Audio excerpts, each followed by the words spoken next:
Hello and welcome to the launch broadcast for Rocket Lab's 20th Electron mission, running out of tows. Electron is fueled and ready for liftoff from Rocket Lab's Pad A at Launch Complex 1 in Mahia on New Zealand's east coast.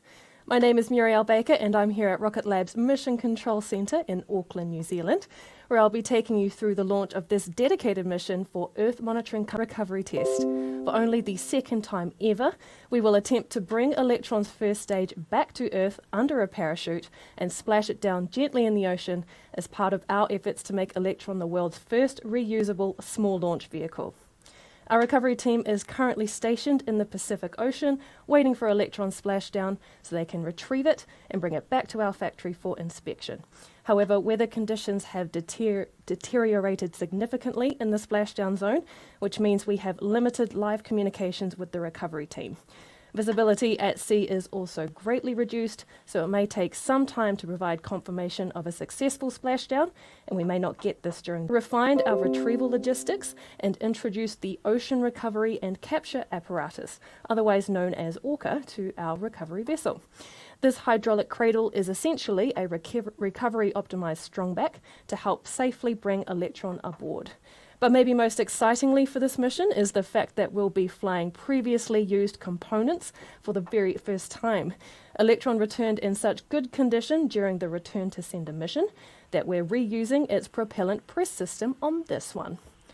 Now, with the recovery team out at sea patiently waiting for liftoff, let's take a look at what's involved in the recovery process.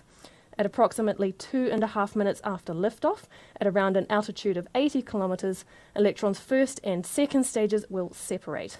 Electron's second stage will continue this mission's journey to orbit before the kick stage separates to deploy the satellites. Now, this is part of a standard mission profile, but next is where it gets interesting for recovery.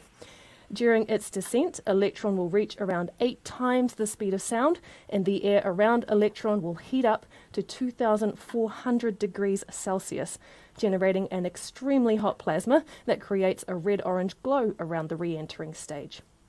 To help Electron survive this brutal experience, a reaction control system on the first stage will orient the stage 180 degrees to place it on an ideal angle for atmospheric re-entry. From hypersonic speed, we decelerate the first stage to below Mach 2 before a drogue parachute is released to increase the vehicle's drag and help stabilize it. In the final kilometres of re-entry, a main parachute will be deployed to further slow the stage and enable a controlled splashdown. Our team on the recovery vessel will then rendezvous with the stage and bring it on board the ship with ORCA before transporting it back to our production complex for inspection. For tonight's recovery attempt, we'll have cameras on board Electron's first stage feeding us live footage, and we'll stick to those views as long as we can, but seeing as it's a night launch, our views will be limited by the lack of sunlight.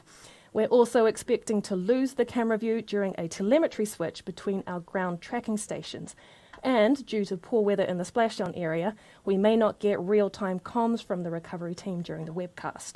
We'll listen out for the calls, of course, but if we don't get them live, we'll share updates on our social media channels to keep you posted on Electron's return to Earth.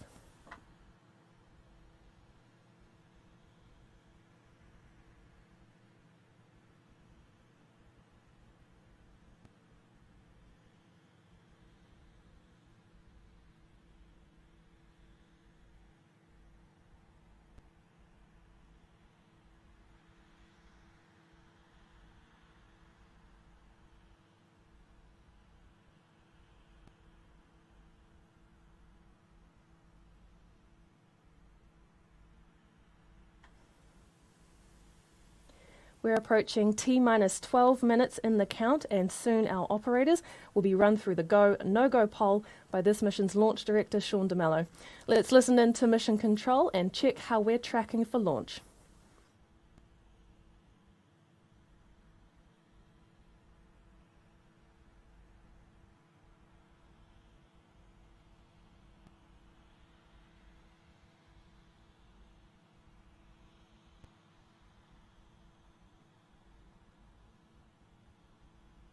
All stations, LD and mission, proceeding with a go-no-go sequence at this time.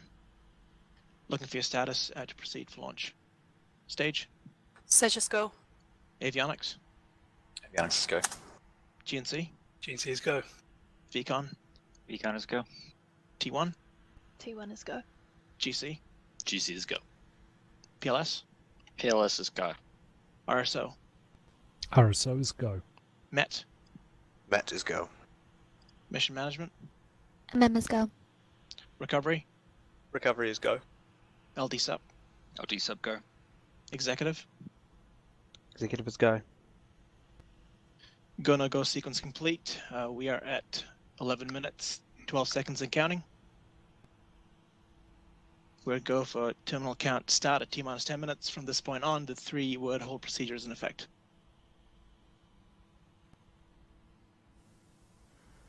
There you have it. That's confirmation from Mission Control that all systems are go and will be proceeding with the remainder of the count. Liftoff remains scheduled for 10:08 p.m. New Zealand local time or 10:08 a.m. UTC. Now to this launch's primary mission objective.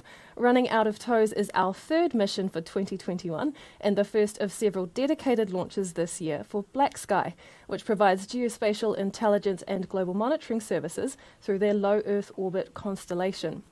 Electron will be launching 2 of these satellites at a 50-degree inclination from Launch Complex 1 and deploying them to a 430-kilometre orbit. Once in space, these Gen 2 satellites will mean Black Sky can better deliver insights to decision makers, responding to disasters or tracking economic activity across the globe. Here's more from Black Sky.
Running out of tows will be our 4th mission for Black Sky through launch services provider Spaceflight Inc. The first was Make It Rain in June 2019, followed with our second 2 months later on our Lookma No Hands mission. The third Black Sky launch on Electron was this year on our They Go Up So Fast rideshare mission in March. Tonight's mission is part of an overall deal to deploy 9 Black Sky satellites across 5 Electron missions this year that delivers them the rapid launch capability they need to expand their constellation quickly.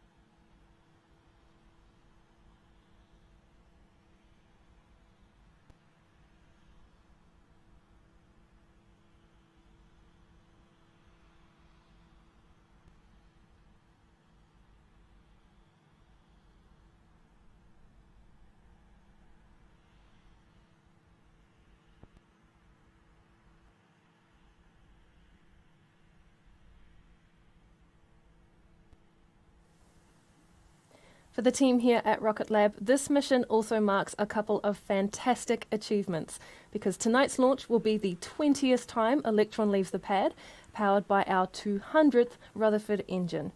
It's incredible to think that we've built, tested and fired 200 of our unique 3D printed electric pump-fed engines.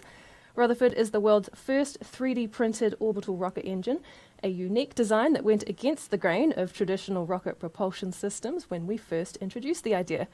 Rutherford also made space travel electric by replacing the traditional gas generator cycle with electric pumps powered by lithium polymer batteries.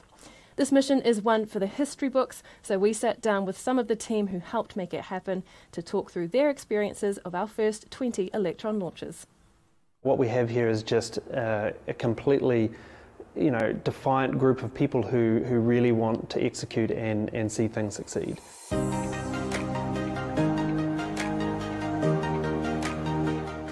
It never gets old, whether it's the first flight to orbit or the 20th, whether it's our first customer or our 200th. We're learning something every single time. I mean, I'd been here for 5 months. We didn't know if it was going to work. It's mainly getting the customer's payload into space. It's game time. Launch day is Space Super Bowl, right? I don't even remember breathing, but it was worth it. It's a feeling you just can't describe. You just have to really be there. I'm much more interested in the payload these days. So for the first few flights, it was all about the rocket. Whereas now, I get to know a little bit more about who we're launching. Launch day is way harder than I thought it was going to be. I thought by the time you get to 20 launches or some number, it would just be like, making coffee. Everybody's just so invested in each launch that there's always so much energy around each launch. Hearing that our first light satellites come alive and things like that it's a totally different feeling than just we've launched this rocket, and that's been awesome. 20 missions is a huge achievement, and it's been incredibly exciting, but I'm even more pumped for the next 20. So I'm super stoked about recovery from the quality engineering perspective. I like the fact that you get to launch the next. It means that you've done your job right. I mean, fundamentally, we must have a really good design. The fact that we can launch this many rockets, Electron's a good product. Rocket Lab's secret sauce is its engineers' dedication to rapid development. We would not have been successful had it been a different group of people.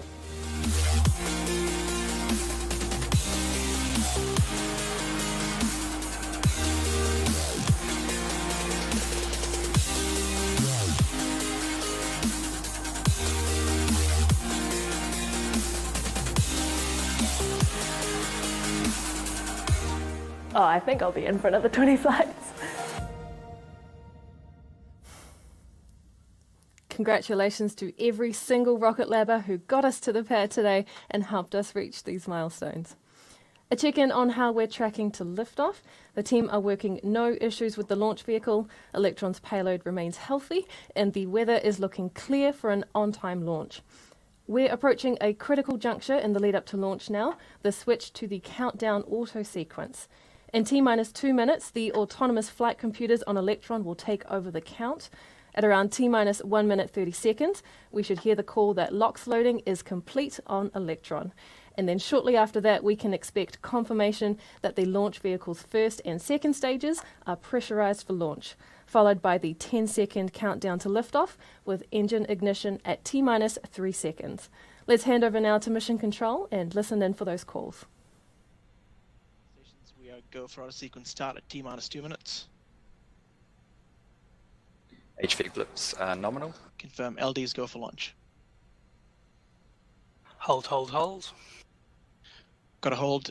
Recycling T-minus 12 minutes. All stations stand by for recycle to T-minus 12 minutes.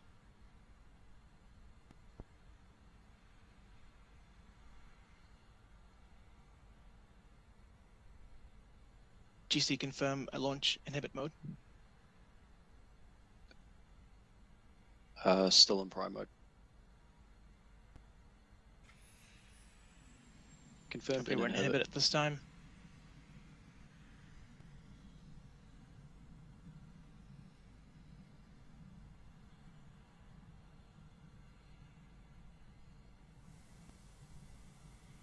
So you heard it there from Mission Control in Auckland. Right now, Electron has entered a hold while our operators work on establishing a new T0 time.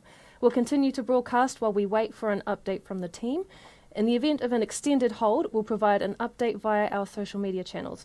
Thanks for watching. We'll be back with you soon.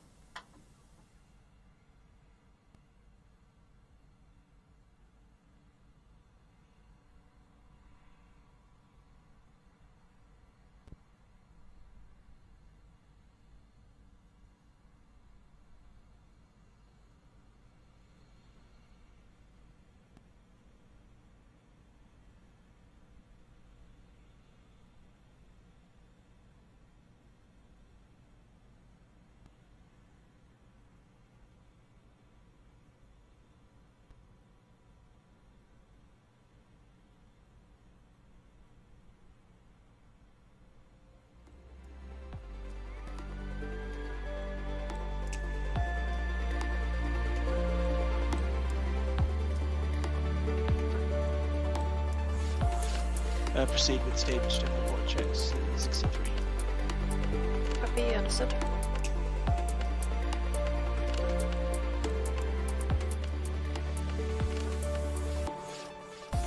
All stations will be setting the clock for T-12 minutes, and we'll be holding up that time to resolve the old call by Gen Z. Vehicle is unexpected.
New T0 time. We'll let you know as soon as that happens. But today's window remains open until 12:05 a.m. New Zealand time or 12:05 UTC.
and go though for launch, so it's just a waiting game for those upper level wins.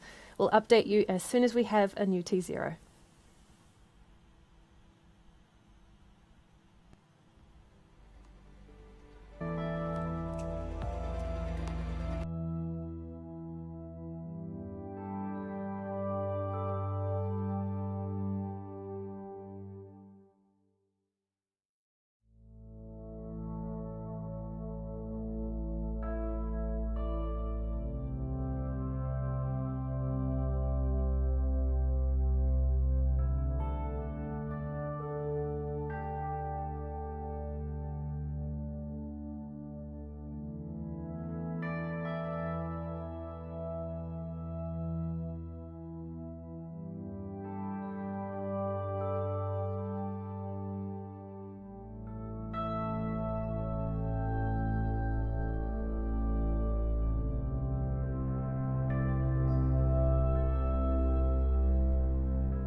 Lab Mission Control. We are still sitting tight on the pad, waiting for upper level winds to fall within bounds for launch.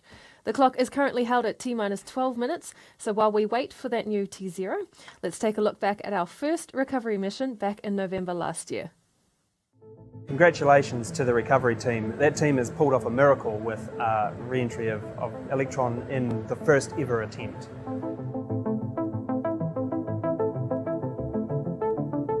So in the return to sender mission, we set out to achieve a number of things, and all of those things increase in complexity and risk. The first thing was to reorientate the stage and get it in the right angle of attack. We've done that a couple of times before, so that was obviously very successful. And the next big thing was to start deploying the parachute systems. And we ticked off each one of those milestones one by one in a very successful manner, and then ultimately splashed down the stage at a really low velocity into the ocean in wonderful condition. So that was kind of like the giant tip. And in fact, there's even components on that stage that we intend to refly in an upcoming mission. So the thing I'm most excited about reusable Electron is two things. One, we can offer many more flight opportunities because we don't have to build so many rockets. And right now, we're pushing one Electron rocket off the line every 30 days. If we can reuse Electron, then we can create a lot more flight opportunities. Equally well, if we can reuse Electron and get them back in the condition that we're hoping now, it completely changes the economics of the small launch industry, which I think for our customers is really exciting. Electron is a reusable rocket. It's a great milestone, and I guess something a few years ago that I didn't even think was possible, so that makes it even more sweet.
thank you for tuning in to today's launch broadcast. As you can see, the clock has resumed and we are currently at T-minus 17 minutes and counting.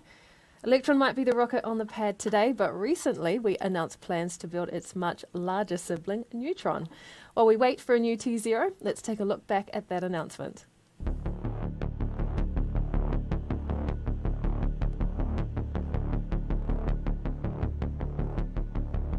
When we say we're going to do something at Rocket Lab, we do it. Not just once, but over and over again. The Electron rocket defined a number of industry firsts. First carbon fibre rocket to orbit, in fact. Somebody told me once that was going to be impossible. And it's reusable. But then there's the engines. The Rutherford rocket engine, the very first 3D printed rocket engine ever to go into orbit. And in fact also the very first electric pump cycle rocket engine ever produced. And of course we didn't stop at rockets. We started building satellites too. Satellites to go to low Earth orbit, satellites to the Moon, to Mars and Venus and beyond. And there's a lot more to come. But first, I've got to take care of some business here. There's a lot of things at Rocket Lab that we said we were going to do that we've done. And a few things at Rocket Lab that we said we would never do, which we have also done. So I really think with this project, it's about time I finally ate the hat.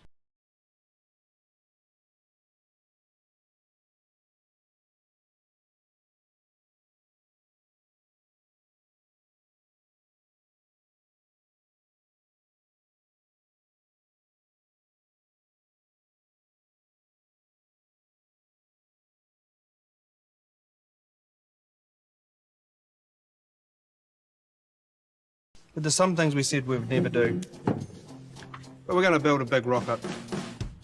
It's called Neutron, and behind me is just the fairing. This is a purpose-built mega constellation building machine for all the mega constellations of today and of tomorrow.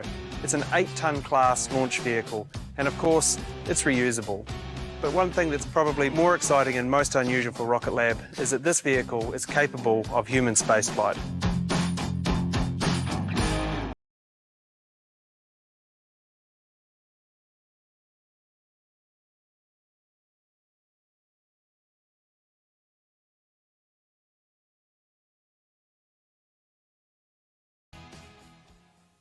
We're all incredibly excited to bring Neutron to the pad, and we will have updates on its progress coming soon, we promise.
We're approaching T-minus 12 minutes in the count, and soon our operators will conduct another go-no-go poll after the hold.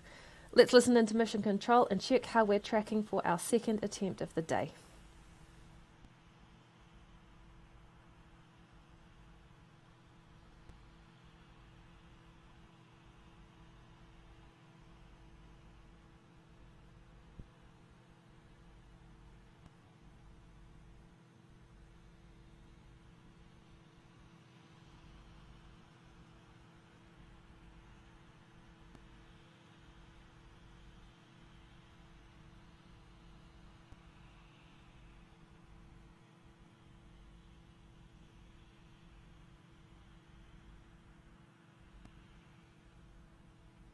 All stations LD on mission chord, proceeding with the go-no-go poll for launch. Stage. Stage is go. Avionics. Let's go. GNC. GNC is go. Beacon. Beacon is go. T1. T1 is go. GC. GC is go. PLS. PLS is go. RSO. RSO is go. MET. MET is go. Mission management. Mission management's go. Recovery. Recovery is go. LD sub. LD sub go. Executive. Exec is go. Go no go sequence complete. We're at T minus 11 minutes, 21 seconds and counting. We'll go for terminal count to T minus 10 minutes. From this point on, the 3-word hold procedure is in effect.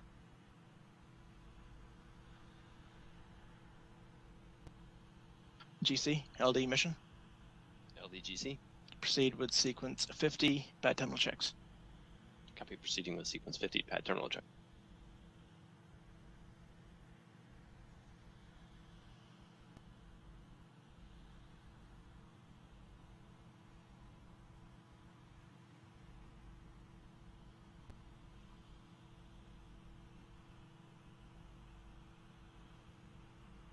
Avionics LD mission. Go ahead. Proceed with avionics terminal checks, sequence 51. Proceeding with sequence 51. LDGC on mission chord. Go. Stage 1 igniter pressures verified, hydraulic pressures verified, S1 pre-valve open, pad terminal checks complete. Copy that.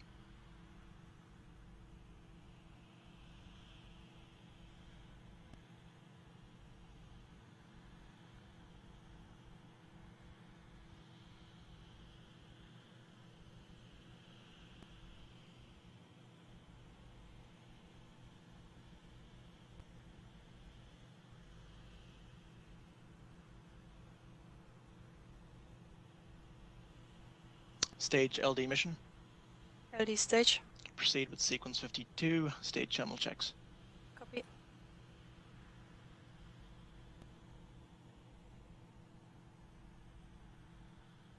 GC LD mission. LDGC. Proceed with pad ready for launch, sequence 53. Copy proceeding with sequence 53. Expander switch to high power for flight.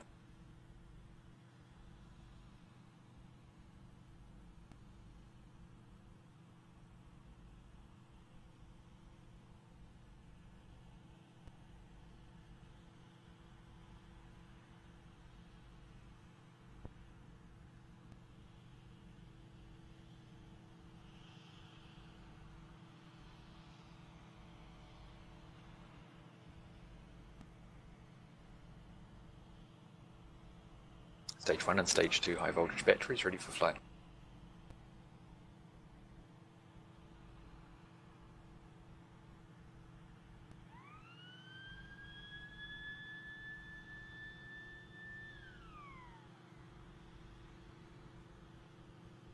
All engine blips are nominal, all engines are ready, the stage terminal checks are complete.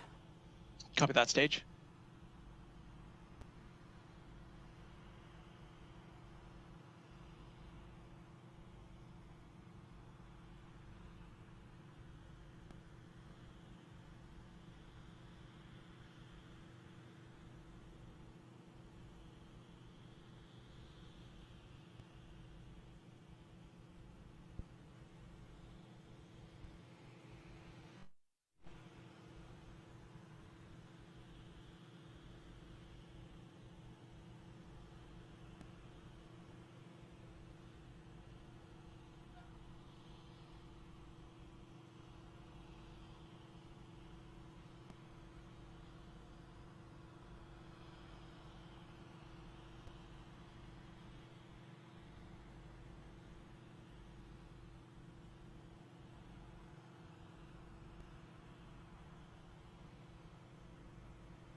Avionics LD mission. Go ahead. Proceed with sequence 54, AFDS enable for flight. Proceeding sequence 54.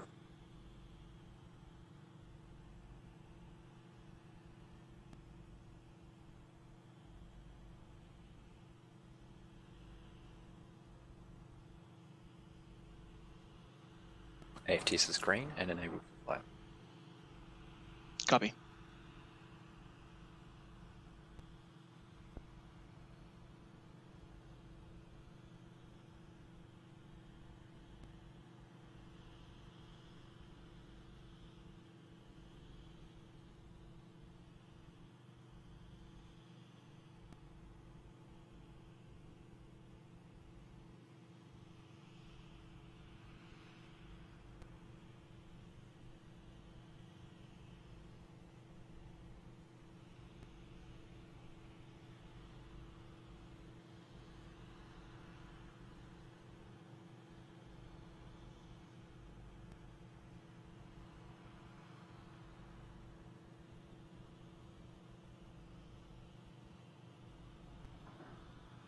Hold on mechanisms armed, strong back retracted for flight.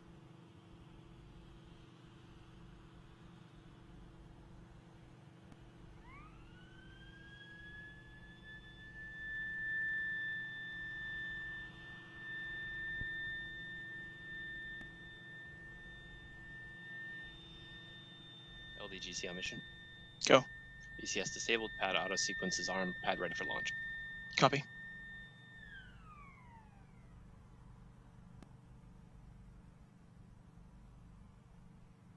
Recovery LD mission. Go ahead. Proceed. Confirm recovery as goes a green. Affirmative. And monitor them from the airborne. Affirmative. Avionics LD mission. Go ahead. Proceed with sequence 55. Enable recovery systems for flight.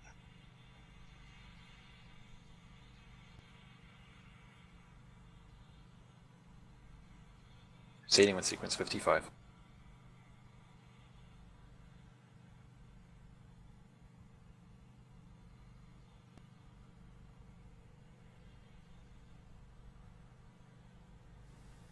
We are at T-minus 4 minutes and 42 seconds and counting. The strong back has been retracted for flight and those upper level winds are currently playing ball. From here on out, we'll listen into mission control as they proceed to T0.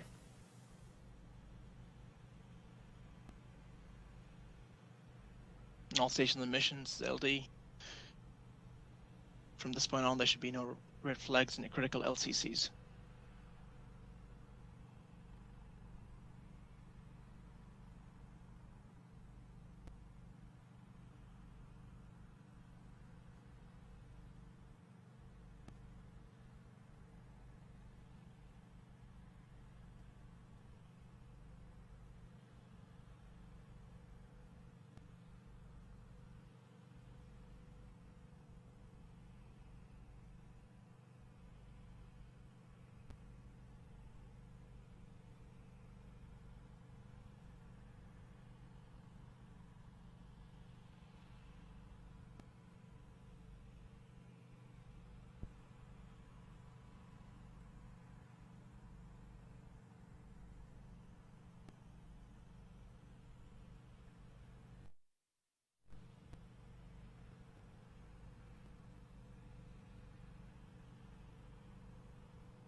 HVB reports. Copy that, avionics.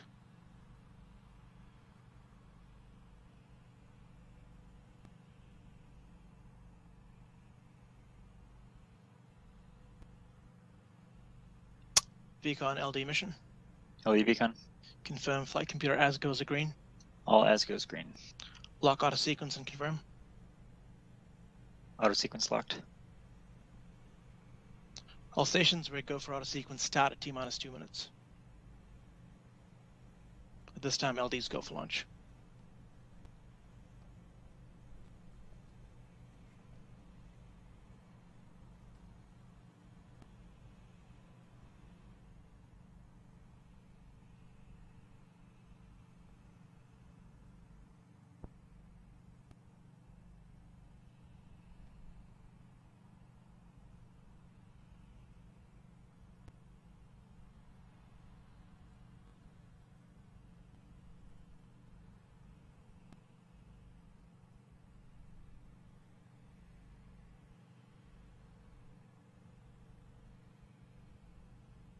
AVBs are on internal power. Confirm all stage power is disabled. Vehicle is on internal power.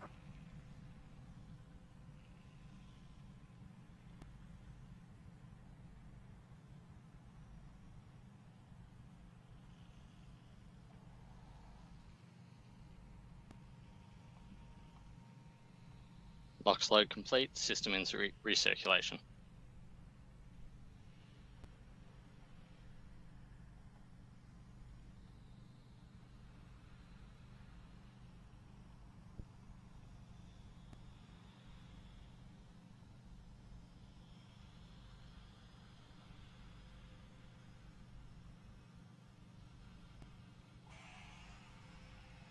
Anti-eyes ring disabled.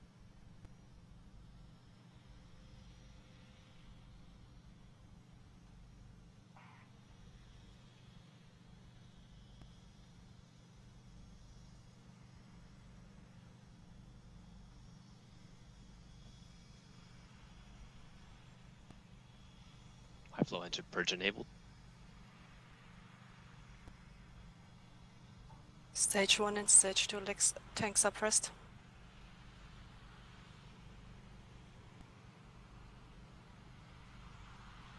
Deluge activated.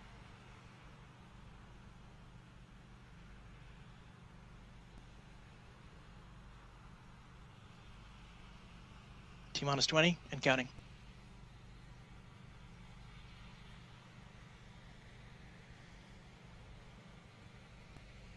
T-minus 10, 9, 8, 7, 6, 5, 4, 3, 2.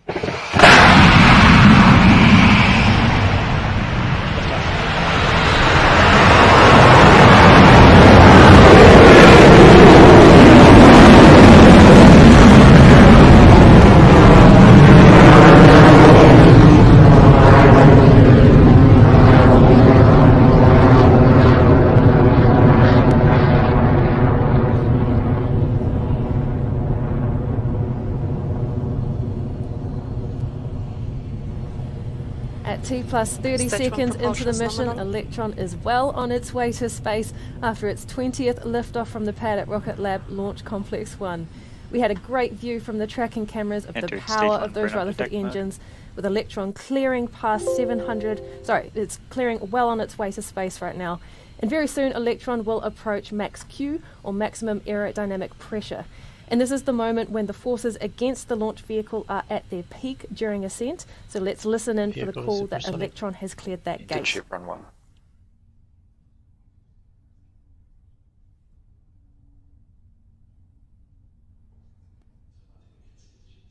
Approaching max Q. HVB discharge nominal. Max Q cleared. Entering ship run 2.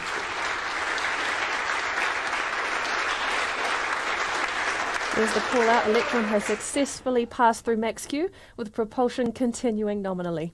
In about a minute, we'll be coming up to 3 events that happen back to back during flight. First is Guidance main is engine nominal. cutoff, or MECO. This is when the 9 Rutherford engines on Electron's booster throttle US down Chatham before Station. shutting off completely to slow the rocket down before the second event. That's when the first stage separates from the rest of Electron as it continues with the third event, ignition of the sole Rutherford engine that powers Electron and the satellites to orbit. With that stage separation, Electron's booster begins its journey back to Earth, and so will begin our second Electron recovery attempt. We'll hopefully have a live camera feed on that first stage to watch that descent take place. But before we get ahead of ourselves, let's wait 15 for the seconds call to out go. for those 3 events. Stage 1 propulsion is nominal.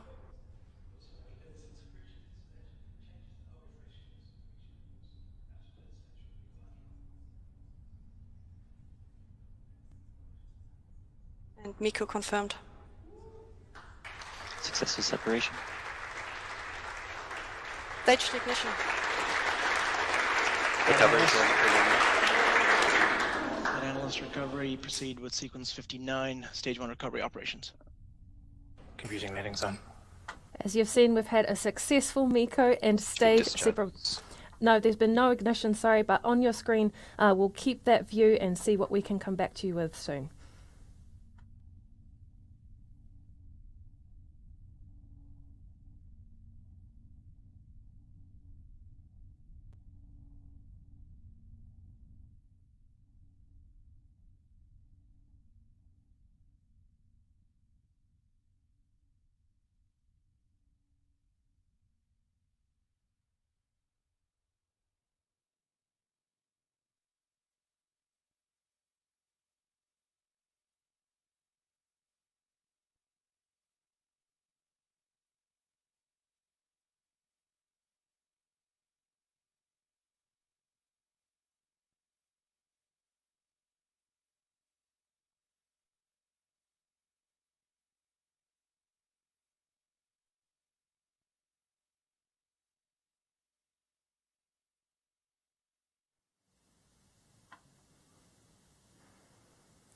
Okay, so it looks like we've had a lot of telemetry. We'll come back to you with more information as soon as we have it.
An update from Rocket Lab Mission Control. We are experiencing a telemetry issue with today's mission and therefore do not have live views of the vehicle to bring you at this time. So we're going to end today's webcast and bring you updates via our social media channels. Thank you for tuning in to today's mission. We'll see you back here soon.